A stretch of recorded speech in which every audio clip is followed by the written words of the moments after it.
Hi, everyone, and welcome to the Real Women, Real Purpose talk show, live in the On Purpose Woman Global Community Facebook group. I'm Jenny Robertson, one of the hosts of the Real Women, Real Purpose talk show, and I'm also the founder of the On Purpose Woman Global Community and the founder and publisher of On Purpose Woman online magazine. I'm here today with the founder and CEO of the Light of Truth Center, the Reverend Vaile Leonard, and we'll be talking about addiction. It's a disease and not a moral dilemma. Welcome, Vaile. Glad you're here with me today. Well, thank you. Thanks for having me. You and I have been friends for around 18 years, and I've been involved as a volunteer with Light of Truth almost that long, because I think it wasn't long after we met that you started telling me about Light of Truth. And next thing I know, I'm at a board meeting, right?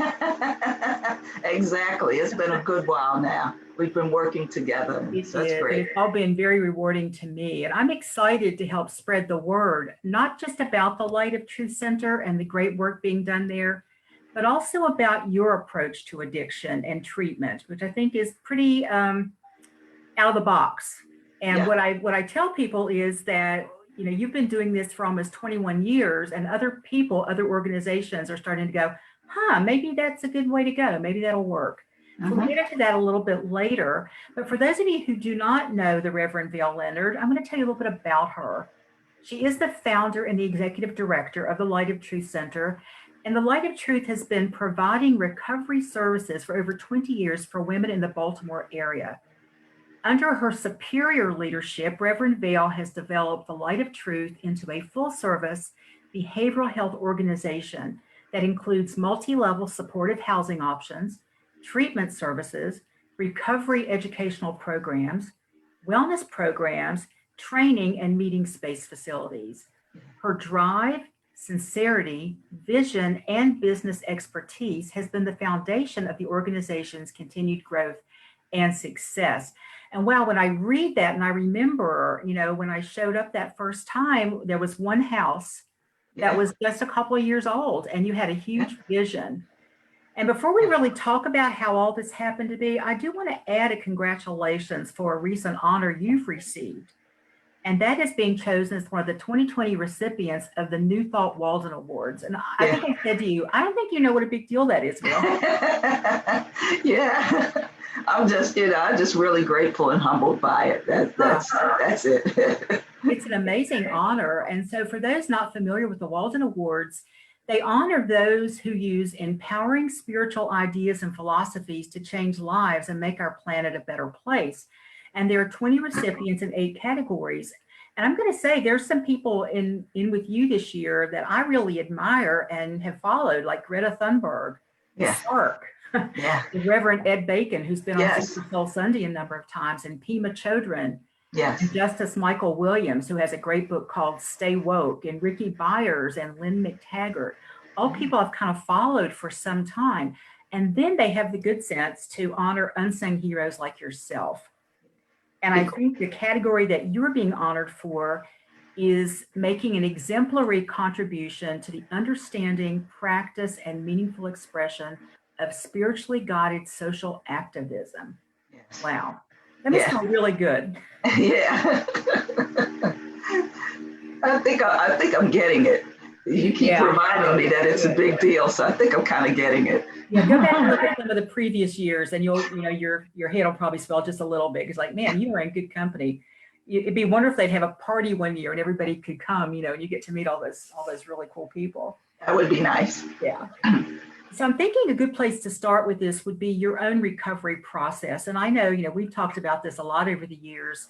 Yeah. What challenges were you facing, not just with addiction, but with getting help for addiction? It was a challenging time in my life, really. You know, I'm one of those folks that professionals thought did not have what it would take to really recover. I tried and failed on multiple programs on Baltimore City, many programs. And it appeared to them and to me that, you know, I just couldn't get it. And so the suggestion was to get on methadone maintenance. And in that way, I might have some semblance of a normal life. But it I was on methadone for about 4 years, and I just really couldn't take it any longer. It was very challenging for me. I will say that it did stabilize me to a point. However, there was just something inside of me that believed that there was something better for me, something more, something different. I came off of methadone after 4 years and relapsed within the second month, and drank for about 10 years. After that. After that, before I had that deep spiritual awakening, that deep surrender, where I just didn't want to live like that anymore. Things were just challenging in a way that I really have no words for. I really don't. And I just wanted a new way of life. The challenge was, and I always did, even when I got on methadone, I mean, even before that, I was seeking help. I was seeking support, but I just couldn't find that key, that aha, that deep surrender, that understanding that catapulted me into a new way of life. It really took me some time. And how many years has it been now? 28. 28. I was thinking 28. Yeah. So in those 10 years that you were drinking, were you still using drugs as well, or had you stopped the drugs? I had stopped the drugs. Wow. So you just replaced it though with something else, huh? I just replaced it. The methadone, I had replaced it. The issue is I didn't get the information that I needed through the methadone program or the other programs, 28 programs, 28-day programs I had been on. It wasn't until I got to a program that started teaching me about addiction, about my body, about my mind, about the brain, about how drugs really, really attack the body, how it eats endorphins, all of that information I had not received before. Before it was just, you really need to stop. What do we need to do to help you stop?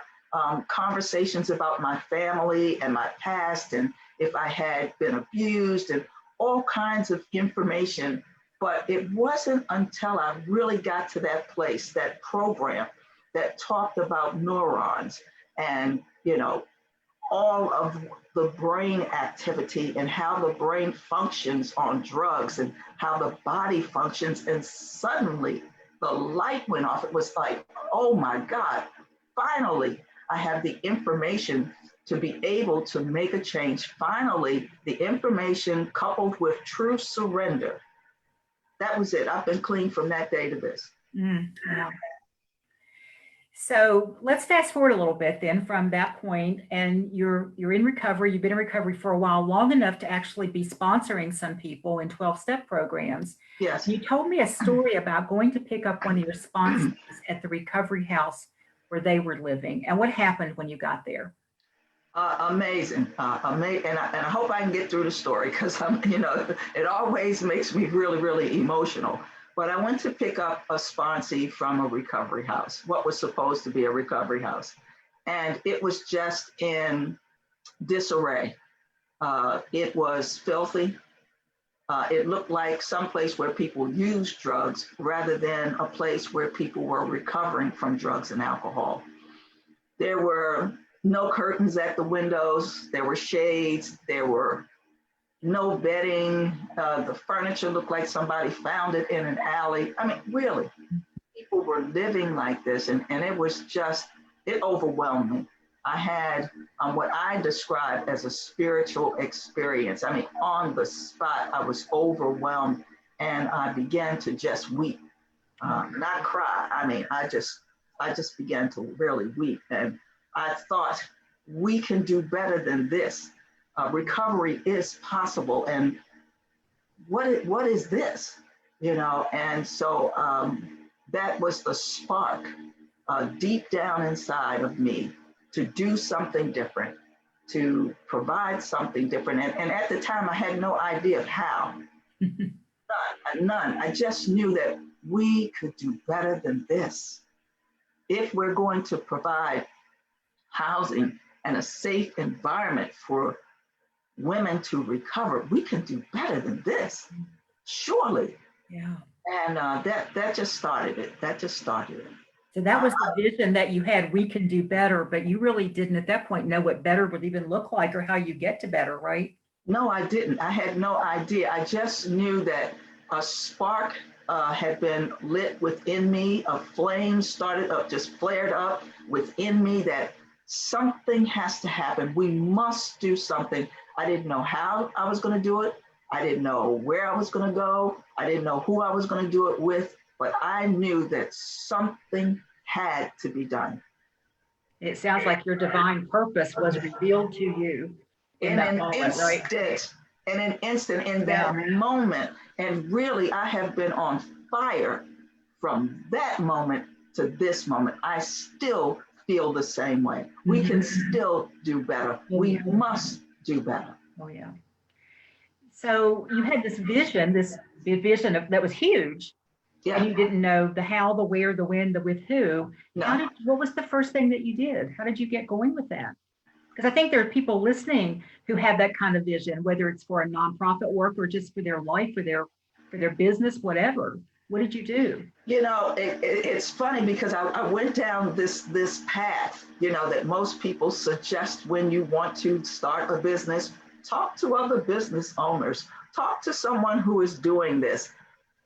The recovery community, the treatment community was very closed at that time. Very, very closed. People were either unable or unwilling to share information. You know, so I went on a journey of learning and understanding what we needed to do, looking at other programs, trying to figure out how they did it, talking to people, joined Maryland Nonprofit, you know, so that I could learn how to start a nonprofit and what that would look like and what that would take and how we would work through that. And I was taking care, I'm a caregiver at heart, I really am. And I was taking care of several of my family members, and they made their transition. My uncle, my great uncle, his wife, and his sister, and they left property to me. And we opened up a house without a program or really understanding. And so it was trial and error early on, learning how to care for women. One of the things that I knew I wanted to do was make sure that we created a safe space that was clean, that was affordable, and that was conducive to recovery. That's what I knew.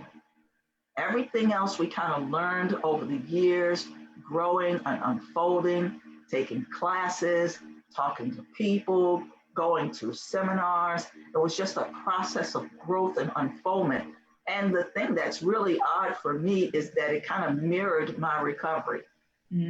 As I began to learn and grow, learn more about myself, learn more about the recovery process, then I was able to infuse those principles and ideas into the Light of Truth Center. You're kind of growing up together, huh? We're growing up together, absolutely. Still. I never get tired of hearing that story. So it's clear that your passion for this work comes from your own experiences in recovery, as well as looking around and seeing this huge gap in services being provided. Yes. And I know that there's, I've been hearing statistics from you for years about the how many fewer resources there are for women looking for support in recovering than for men. You want to say a little bit about that? Women are underserved, and women are challenging. You know, really. So for every, you know, I'm not sure of numbers, but basically for every one house for women, there may be 4 to 5 houses for men. Men have a different recovery experience. They really do. Women are relational. You know, with men, generally speaking, you can get them a good job, get them education, clean them up, suit, tie. There's a whole different energy around the ability to step back into society and begin to grow and unfold. For women, because women are relational, it's about children. It's about husbands.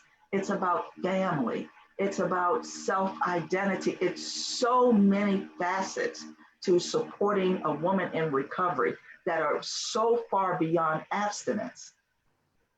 so far beyond that. The family members really want women to get it together and come get your kids. Because I've had your kids for the last 28 days or last year or whatever the experience, and significant others don't want other people telling their wives, girlfriends, boyfriends what to do, when to do, how to do it. When you enter into this process, there's a structure, and families are generally not comfortable with the structure because they don't understand it. Yeah. And they don't understand addiction, so they certainly don't understand the structure of recovery. And what is needed actually. And what's very challenging, very challenging. I mean, can you imagine, and you've heard me say this before, can you imagine having to choose between your health and unfoldment and growth and spiritual food and your child? Can you imagine someone saying, if I go into recovery, it's a possibility that I might lose my child to the system or lose my child to a family member? Can you imagine what that's like for a woman to have to make the decision that her husband or boyfriend or significant other might leave them because they are going to step into recovery and heal themselves? I know that's like a social choice. I remember when the first time you told me that, it just took my breath away, because you're right. They want to change their lives, help themselves, which will in turn help their children. But if they ask for the help, social services may show up at the door. That's right. And then I know also from you that it's really hard to get your children back once that happens. Extremely hard. Yeah. Extremely hard. You just got to jump through hoops to do it. Really, it's we're just challenged with not recognizing addiction as a healthcare crisis. Let's start talking about that then. As much as we say that we do, as much as we have, people who recognize it as a disease, we still have a tremendous amount of people who consider it a moral failing, a moral dilemma. You could do better if you just tried. It's no, it doesn't work like that. It never worked like that. And so it's, really trying to get the information out in a way that people really understand and aren't offended by it, because a lot of people don't want to talk about addiction. They really don't. There's a gentleman who writes a tremendous amount of articles and books about addiction. And he says that you could probably fill a library with information about different aspects of addiction, but you could only probably fill 2 or 3 shelves about recovery. Oh, okay. Wow, I didn't see that coming.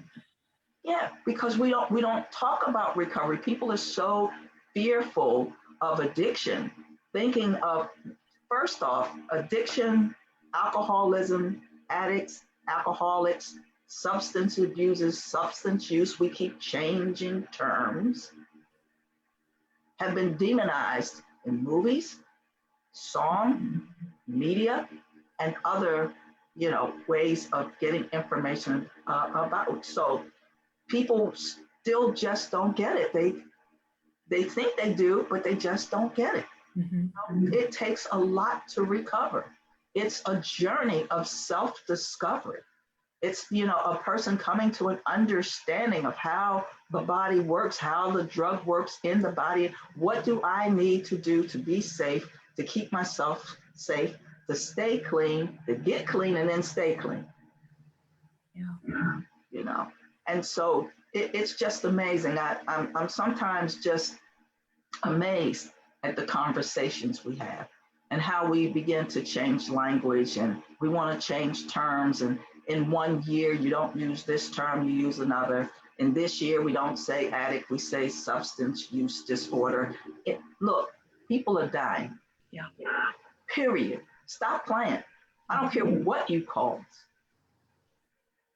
Treatment. They're just trying to make it more palatable to the general public or something, Well, absolutely, because the general public considers addiction a safety issue and not a, public health issue. right. You're going to come and take my stuff if you need your drugs, right? Yeah. I mean, well, when we think about it, if we want to really talk honestly about it, and the conversation is not an easy conversation, I get that. Family members have been hurt. Loved ones have been hurt.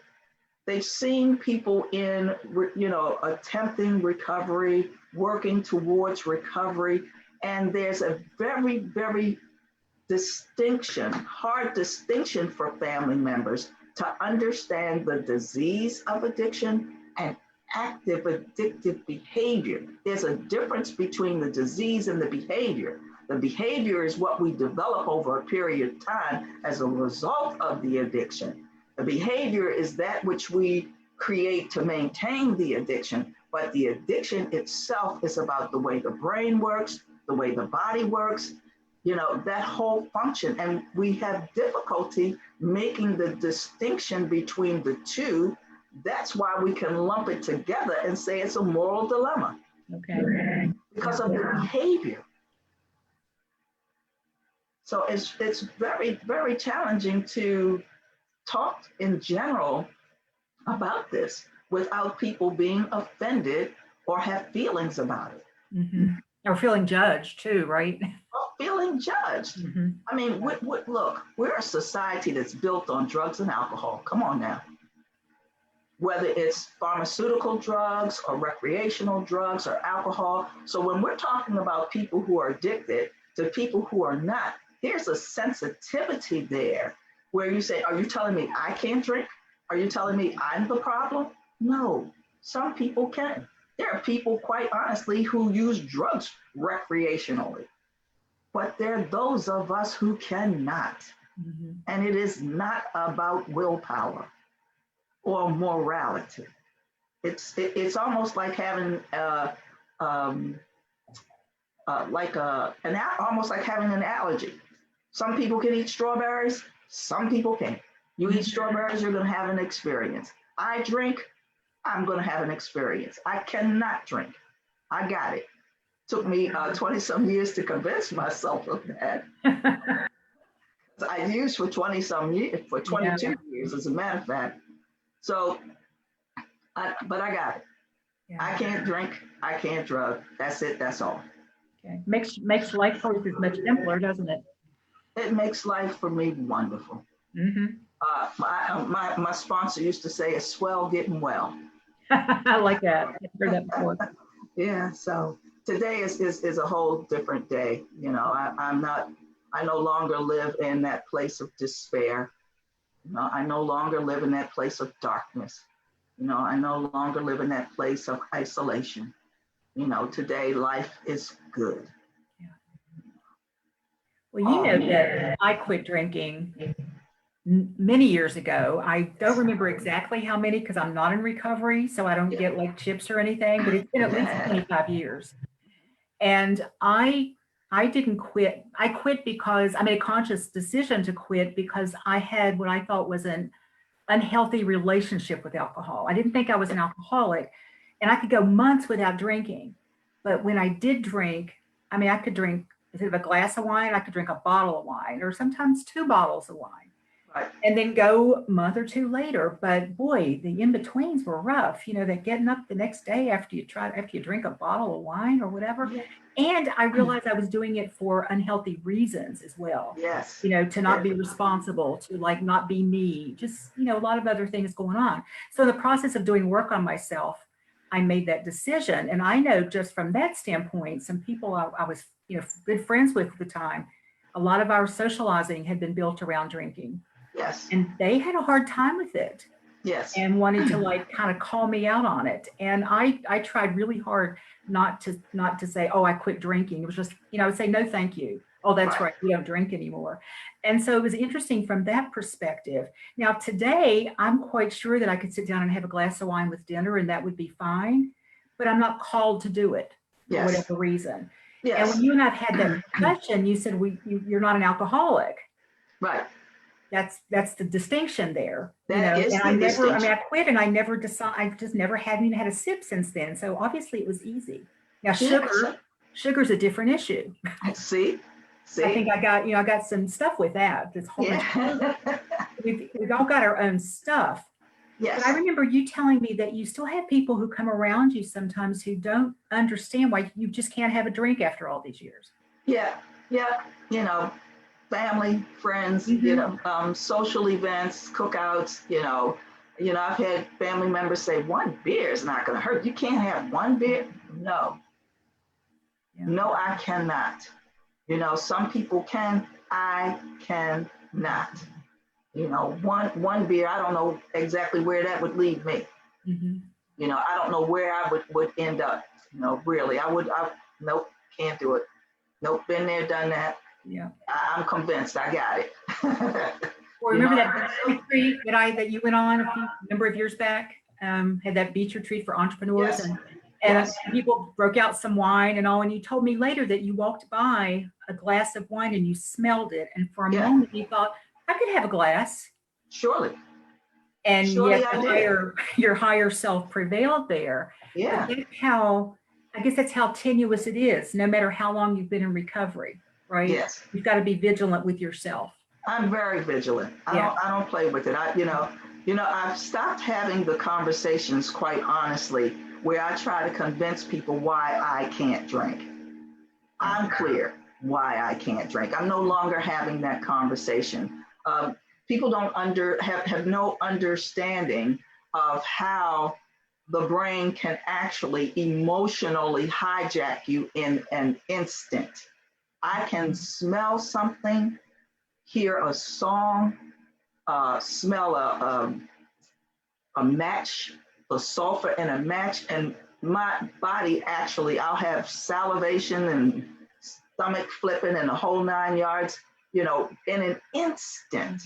Yeah. It is my responsibility, no one else's responsibility. It's my responsibility to understand my disease and to treat it effectively. That's what I do. Anybody else, like I said, I've stopped trying to convince people why I can't drink. I simply cannot.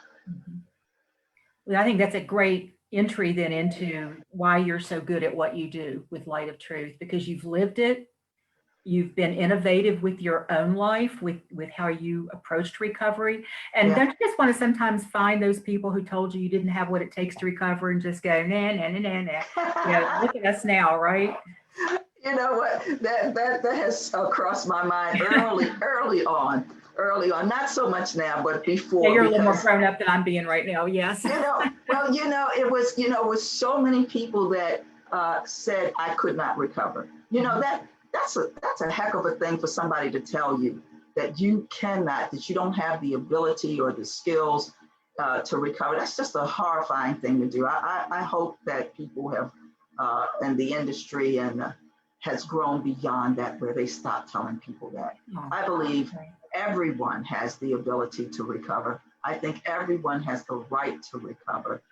Whether you will recover or not is up to you and what you do to support yourself. But to tell somebody that you can't do it, it's just a horrifying thing. It really was. Yeah. And so I'm very sensitive to the women that we serve, and I'm very sensitive to their families and to the recovery community in general. I'm all in. I'm at the stage in my life and in my recovery that I don't want to debate about it. If you understand what's going on, jump in, roll your sleeves up, let's do the work. People are dying. We're in an epidemic right now. I recognize that COVID kind of overshadowed, but if people can remember before COVID, Maryland and much of the country was just really overwhelmed with opioid deaths and crisis. We're still there. Yeah. So rather than debate about the right term to use, the right word to use, the right this, the right that this is not an alcoholic and that's not an addict, and who cares? People are dying, folks. Come on. People want help and can't get it. Yeah, let's stop. Let's do the work. Yeah. What do we need to do to make a difference? We've been addressing this issue for many, many, many years. This is not new. No. How many more addicts are there now in Baltimore City than you think there were 10 years ago? Oh my goodness, I can't even imagine now. I really can't, because there's so much going on drugs are coming into our state and our country from so many different arenas. It's such big money. It's such big business. It's just so much. And so many people are suffering that, like I said, I'm at the point where, look, let's walk away with a plan. Yeah. Let's, I don't need another town hall meeting. I'm sorry, I don't. I don't need to talk about it. I don't need to run over all of the numbers again. People are dying. What can we do to make a difference? That's all I want to know. What can collectively, individually, what can we do to make a difference? And then let's do it. Mm-hmm. Let's just do it. Do we really have to? How long have we been talking about drugs, Jen? How long?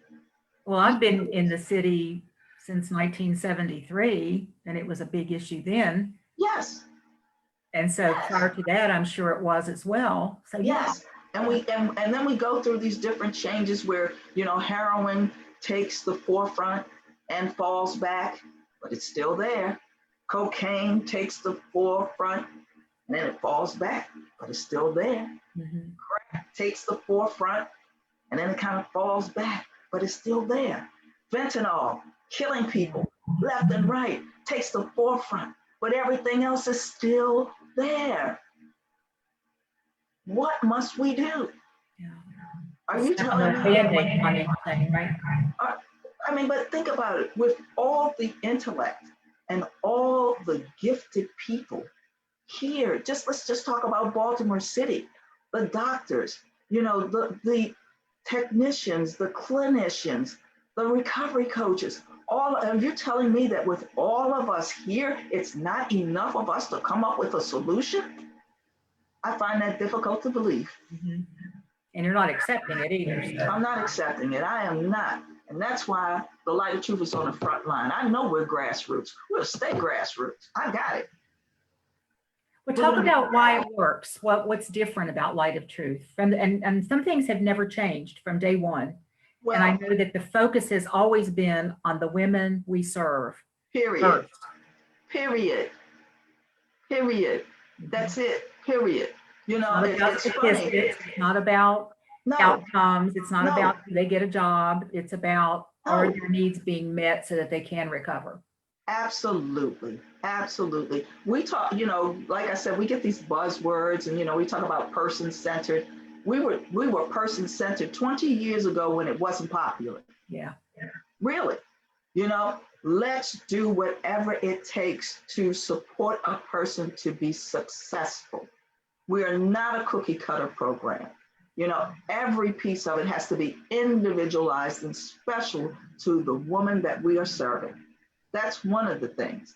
The other thing is that, well, actually there are many things, because we have decided early on to create a love-based leadership organization where we will allow love to lead, where that will be the impetus for what we do and how we do it, how we spend the money, what we build, what we create. We wanted to create an energetic body, not just a program built on policies and procedures, but an energetic body that when a woman walks in, she feels that energy of love, that safety, that place where maybe someone will listen to me. Maybe someone will look beyond all of my faults and see my needs and be willing to work with me to create a new way of life. We just want to do that. Yeah. Really. We want to function in excellence. We have the Maryland Seal of Excellence. We're CARF accredited. We're MCOR certified. All of the policies and procedures and all of that. We adhere to all of that. But that is not what is prominent. What's prominent is the woman we serve. And you've heard us say it before, we're going to love her until she learns to love herself. And recently we've been adding to that, and we're going to love her into wholeness. Mm-hmm. Yeah. A new way of being, a new way of loving, beyond abstinence. Yes.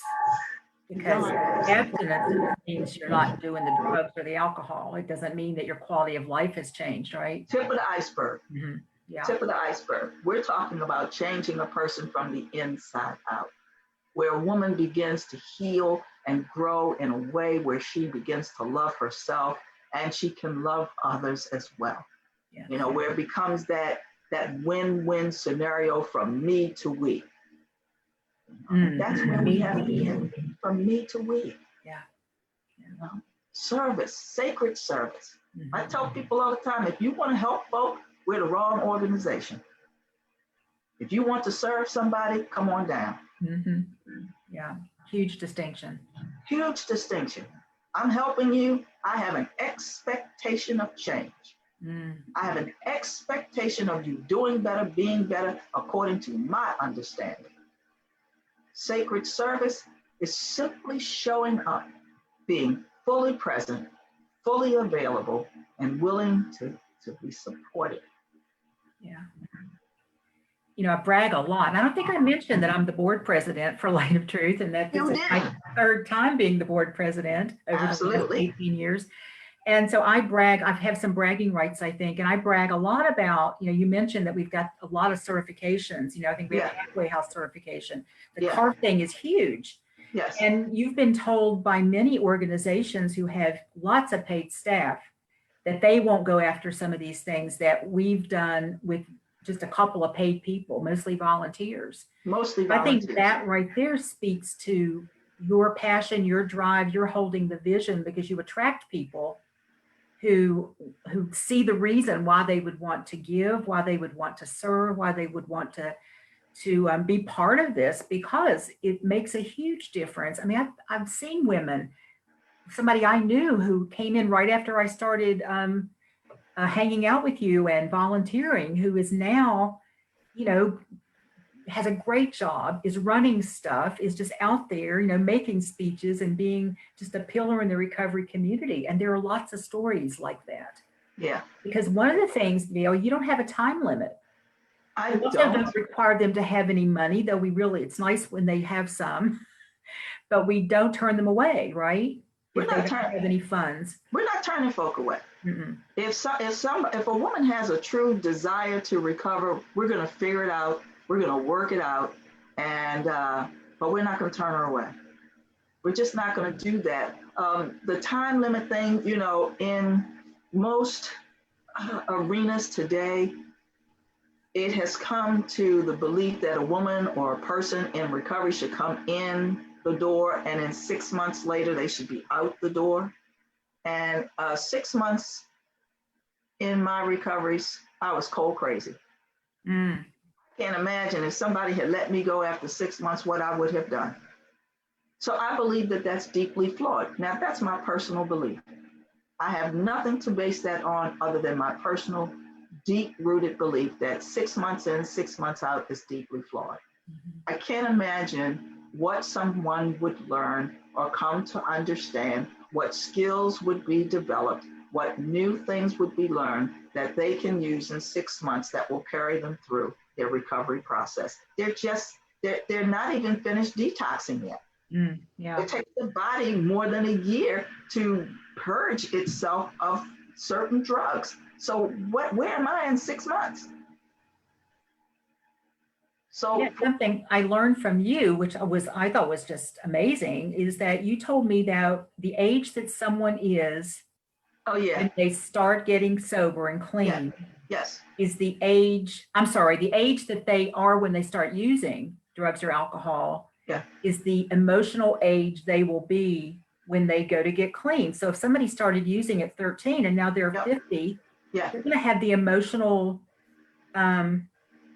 just the emotional range, I guess, of a 13-year-old girl. Absolutely. You know, a teenager, not even. Absolutely. And that's going to show up in their behavior. That's going to show up in their relationships. And so, absolutely. Yeah, you can't grow up from a teenager to an adult in 6 months. So I think that's absolutely. Great, So you see how challenging this is for the general person and for the general public, you know, who's dealing with the person. They see an adult before them. They have an expectation for them to act and react as an adult. and they're not understanding the emotional stage of the person that they're dealing with. Can you, I mean, there have been times where I have walked into the house and it was like, oh my God, a bunch of 13 and 14 and 15-year-olds arguing with each other. It was just amazing. And you could see and hear the child within. Mm-hmm. You know, so we have to do all of that work. We just don't support a woman in getting clean, but we also support her in finding that child within and healing that child. And then beginning to work with the adult and beginning to develop social skills. The hardest thing for me in early recovery was social skills. Having a conversation like this, that was not going to happen. That did not happen. That was a real challenge. Going out in a social setting without a drink or a drug and feeling comfortable enough to have dinner, you know, just things that people take for granted, that they do absolutely every day. Healthy relationships, conversations, socializing. These are skills that have been developed over a period of time. But if I've been out there on the street corner for the last 10, 15 years, I didn't develop those skills. If I started at 13 or 15 or 16 or 17, I didn't develop those skills. So now, as an adult, going into a process of learning to recover, I've got to build all of those skills. I need time, and I need a safe space that's conducive to recovery that allows me to do that. So let's talk about for a minute why people might want to support the Light of Truth Center. We have a big fundraiser coming up, but let me first say that we have 4 residences. Yes, we have, 4 buildings and a training center. Beautiful gifts and beautiful grants. And, you know, we actually are pretty wealthy when it comes to property. We are.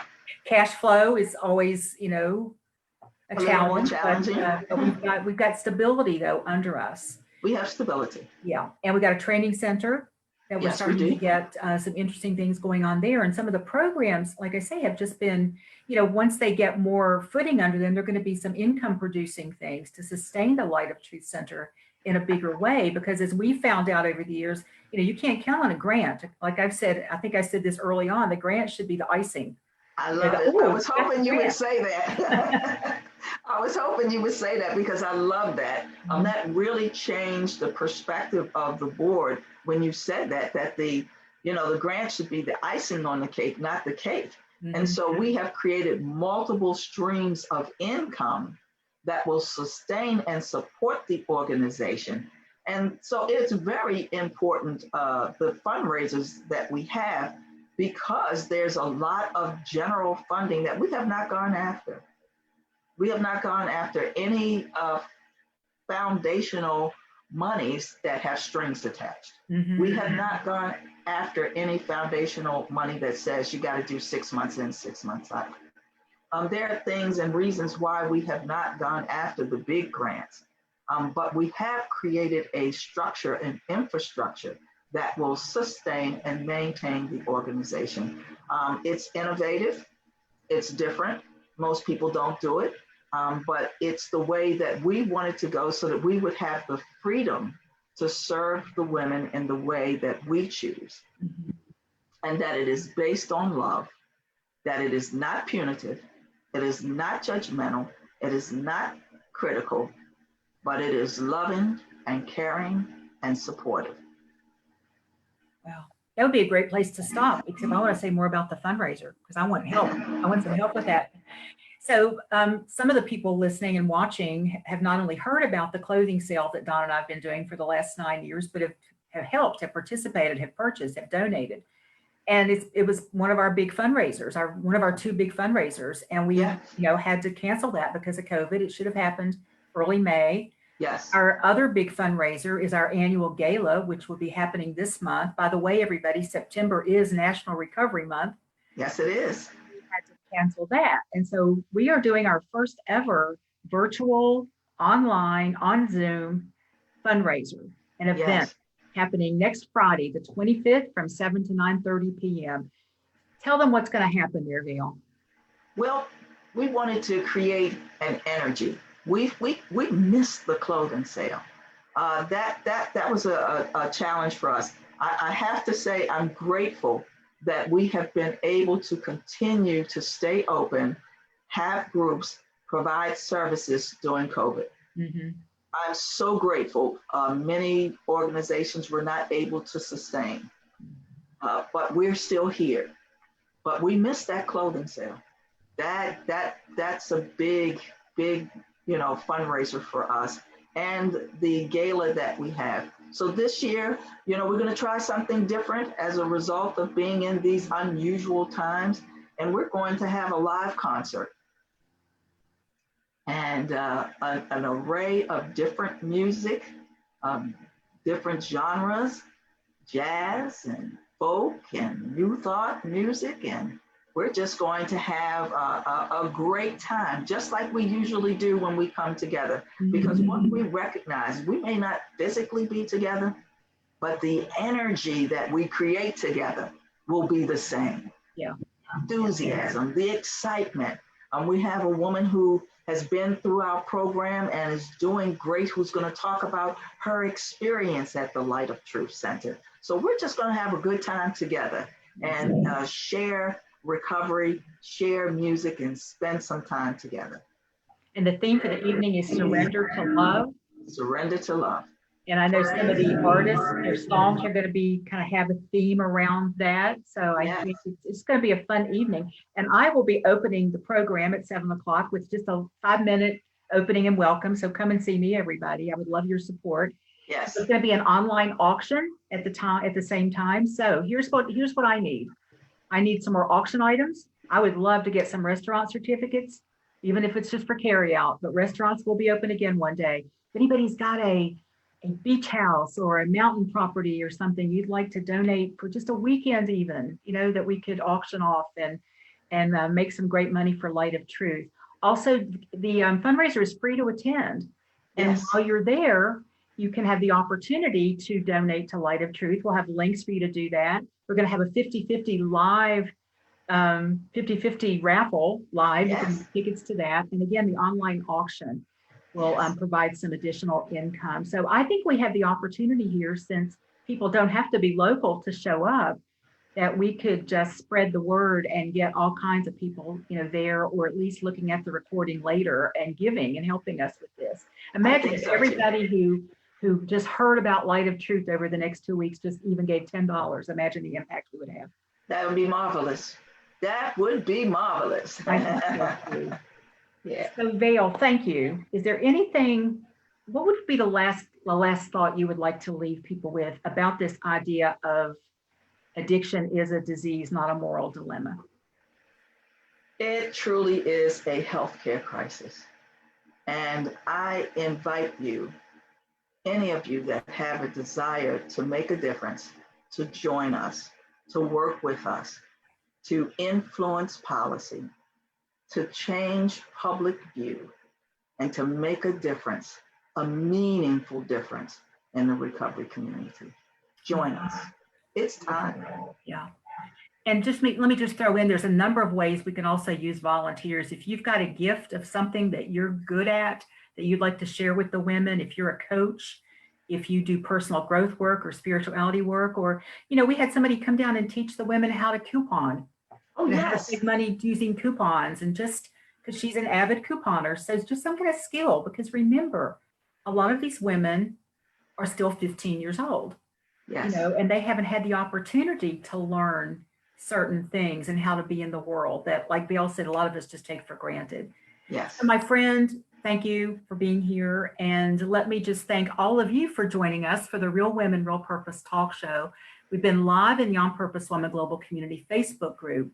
And for a list of the Real Women, Real Purpose talk show topics coming up the rest of September and October, please go to the onpurposewomanmagazine.com and check out the current issue. And if you love this interview and want to share it with your friends, I suggest you share this with friends in recovery, with friends struggle with recovery, with family members who don't quite understand, their family members who are dealing with addiction, or for just anyone who you think should have a better understanding of it. It will be on our YouTube channel in the next 48 hours. It's the On Purpose Woman Global Community on YouTube. please go over, subscribe, and sign up for notifications. And there's already more than 25 interviews there that I would consider inspiring, informative, and fun. So just please go check out our YouTube channel. And let me just tell you about the next 2 interviews coming up. Next week, on Monday, my co-host, Catherine Yarborough, will interview Joanne Bracken, and they'll talk about change your frequency to reboot your life. And then on Thursday of next week, I'll interview Catherine Yarborough, which we haven't done before. She'll be interviewing me next month. And we'll be talking about 7 steps to unleash your light on Facebook. So if you've got a business and you want to be seen in a bigger way, Facebook is a great place to do that. So join us for that. And thank you again for watching the Real Women, Real Purpose talk show. And take care and have just a beautiful rest of your weekend, everyone. Bye now.